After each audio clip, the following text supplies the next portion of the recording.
I could be wrong. I could be very wrong, guys. But I have a feeling that we're about to see a violent onslaught of Cardano adoption brought on by the sudden release of an entire ecosystem of dApps that have just been waiting for the moment that they can run free. Ready?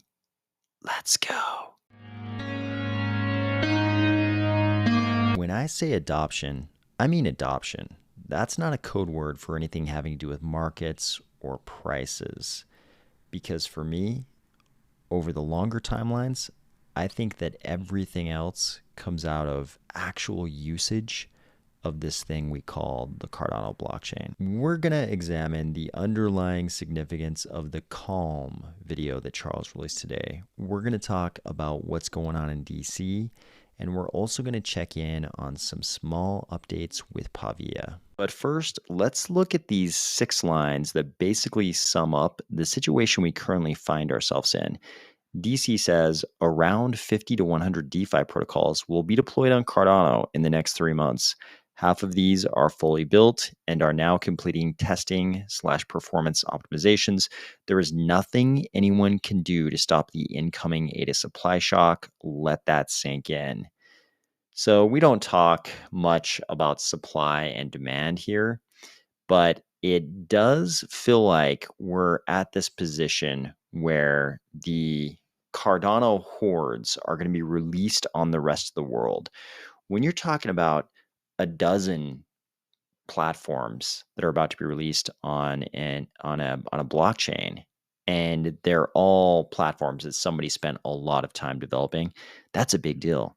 When you're talking about 50 to 100 platforms that are about to be deployed on a blockchain, and that blockchain is bigger than any blockchain has ever been at the advent of its dApp era. I mean, I don't think Ethereum was this big when you could first run smart contracts on Ethereum. I don't think any other blockchain has ever been this big. Somebody correct me if I'm wrong, but I don't believe any blockchain has ever been this big at the point when you could actually run dApps like this, when smart contracts could actually run projects like this. This is going to be something that Cardano, the crypto space, has never seen before. And I don't know what that's going to do to markets or prices or anything like that. But I do know that people are going to use these projects, and that's going to create a whole lot of usage on the blockchain that we haven't seen before. We haven't seen any kinds. Here he's talking about DeFi protocols.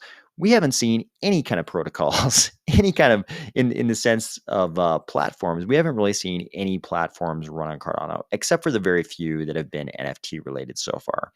We've seen this beautiful burgeoning NFT Cardano community that's like sort of blossomed right before our eyes, almost out of nowhere. I mean, it was like we got the berry NFTs and then space buds, and then all of a sudden everything just exploded. It could be that that was nothing compared to what we're going to see at the advent of the dApp era of Cardano. That's all coming, and it's coming in the next little bit here. And I think it's sort of like one of those moments in history when, I mean, I think you could argue there was, I think some people would argue there was some point on the timeline in Genghis Khan's life.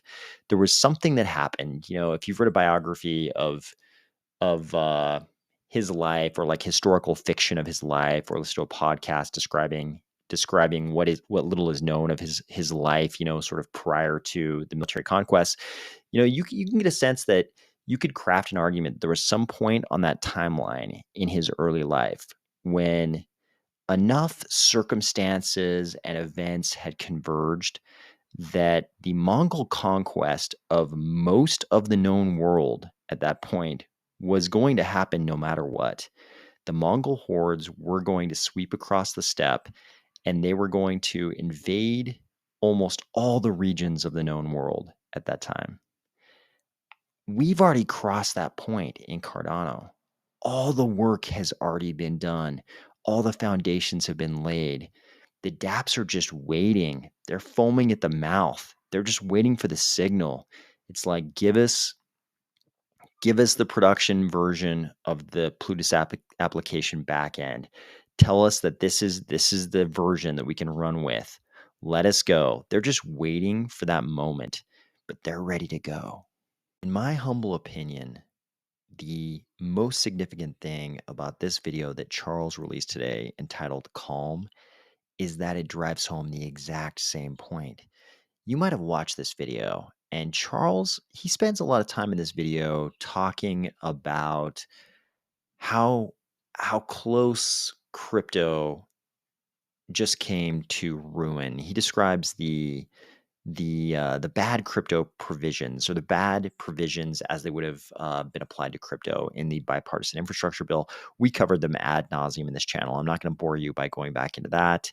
I know it's not everybody's favorite thing to examine legislatively constructed language, but Charles spent a lot of time talking about how those provisions were basically a poison pill that would have had disastrous consequences for the crypto industry. And he was very emphatic. I love it when he gets super emphatic like this. Look at this. Even the lobster. What's his name? Logan? I think his name's Logan. You guys can correct me below if I'm wrong, but I think his name's Logan. Even Logan's little antenna are wilting. He's so afraid because Charles is getting so emphatic. This was the most emphatic Charles that we might normally see. I mean, we see emphatic Charles quite a bit, but this was pretty high on the spectrum of, very calm Charles to very emphatic Charles, which is kind of ironic because the video is called Calm, and the purpose was to get everybody to calm down. But Charles himself got pretty emphatic, which I like. It's fun. I don't think the parts of the video where he's talking about the nonsense in DC are the super important parts. I think the important part is when he talks about the position of Cardano among its competitors. He straight up says the most important thing that I think escapes a lot of people in the crypto space right now. And that's that Cardano's the only one. We're like Eddie Murphy in that movie, The Golden Child, when he walks into the room and he's sort of like abusing those rolling column things. And I think what does he say? He's like, I am the one, or something like that. Somebody out there will remember this movie and know what he actually said. Okay. I had to go rewatch the scene because I had a feeling that I was wrong. He actually says, I want the knife, which is not at all close to what I remembered, but that's what I get for referencing a movie I haven't seen in over 3 decades. But Cardano is the same. Cardano is the one. Cardano's the only one who's actually solved the blockchain trilemma. And like Charles says, a lot of the competitors are also, they don't dare use those words, I think. Not often, at least. But a lot of the competitors say, we've actually done it also. We just need to rebuild the whole protocol with a 2.0. We've actually done it also. We're just extremely centralized. We've just temporarily sacrificed the centralization leg. And by the way, we had to turn our blockchain off and on twice this year. No big deal. That's something we can easily solve. But nobody has actually laid out a whole detailed plan that explains how they've solved the blockchain trilemma. They have aspirational stuff like, hey, we're going to build 2.0 and it's going to solve the blockchain trilemma. We're actually going to be able to scale. Hey, we're decentralized right now and we've got programmability and security, but we can't scale until we build out 2.0. But don't worry, we're going to do it. We won't explain exactly how we're going to do it yet. Or, hey, we've got security and scaling, but we've only got a handful of validators because it costs like $100K to run a validator. Nobody's done it. Cardano's actually put in the work. Cardano's created the code. The code is open source. Anybody can go see it. They've written the proofs. They've put everything in front of the academic community to field any complaints, to find any flaws, to find any problems. Cardano's the only one.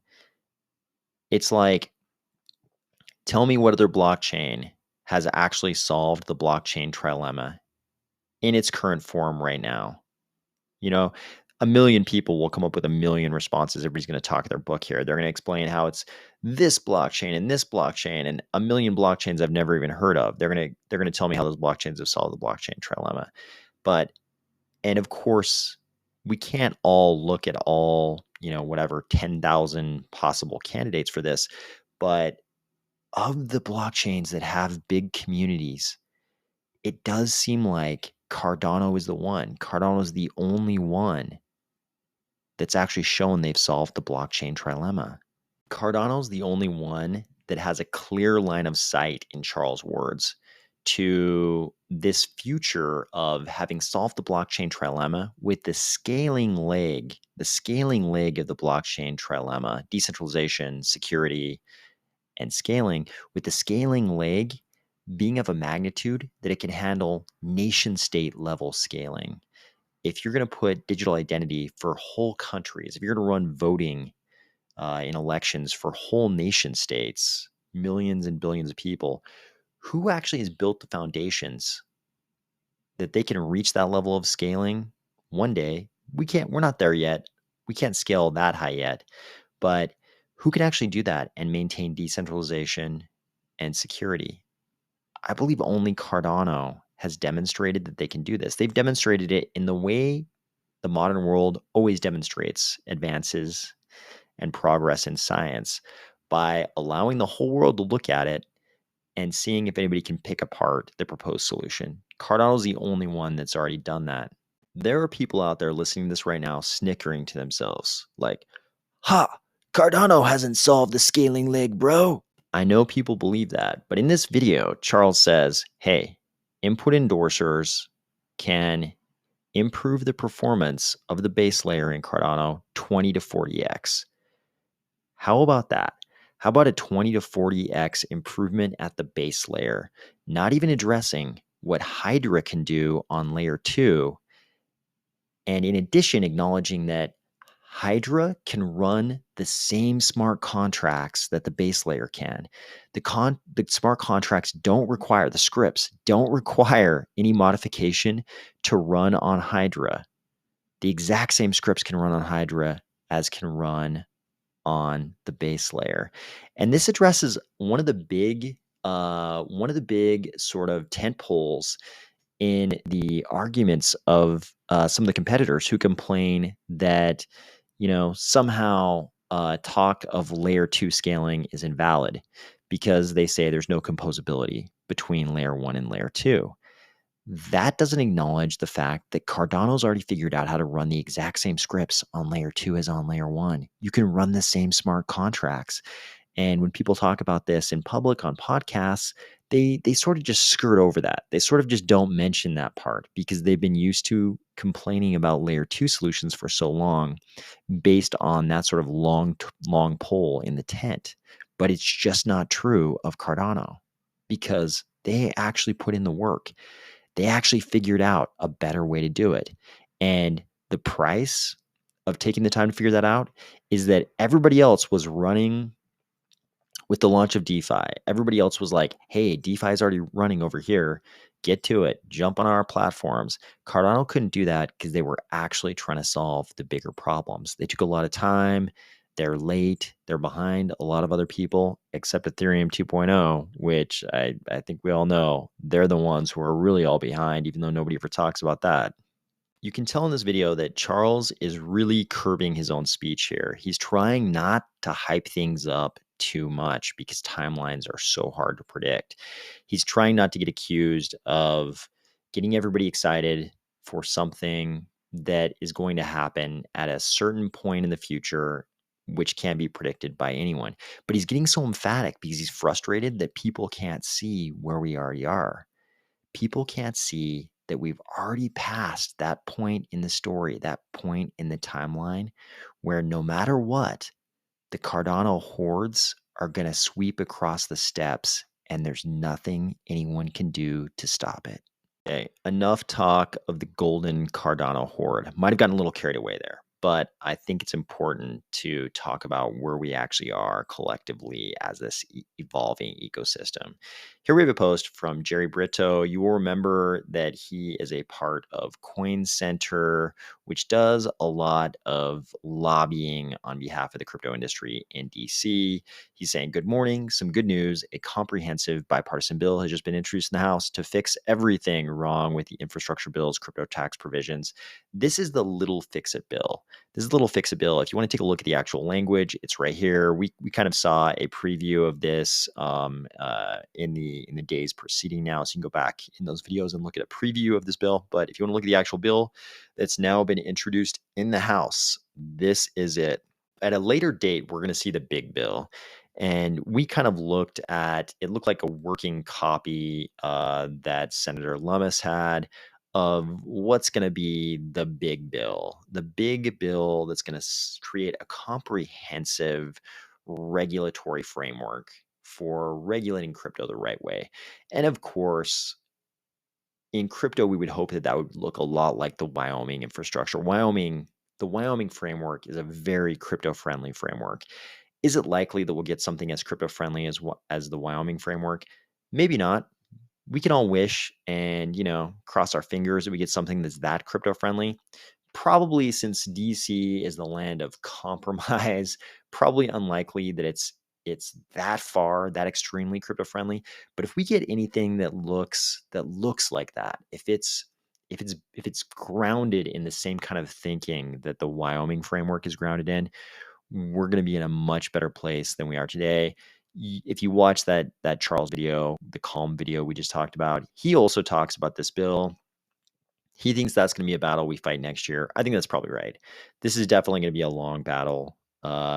What if we can get a comprehensive regulatory framework passed? What is it going to look like? That's going to be the important battle. This is also very important, fixing the language that's already in the bipartisan infrastructure bill. But that big battle is going to be the one that happens later about how we actually regulate crypto on a comprehensive basis.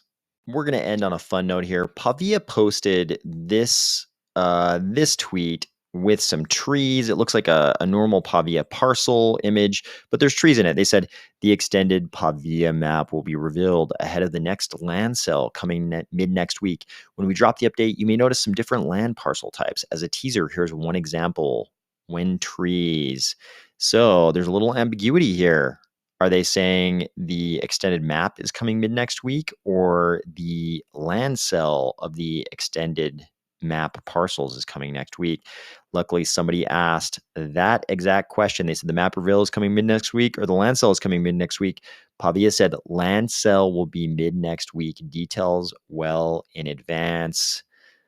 Again, this is like every other metaverse project. I would urge everyone to not spend any money they would possibly miss if we have a 90+% crash in these NFTs.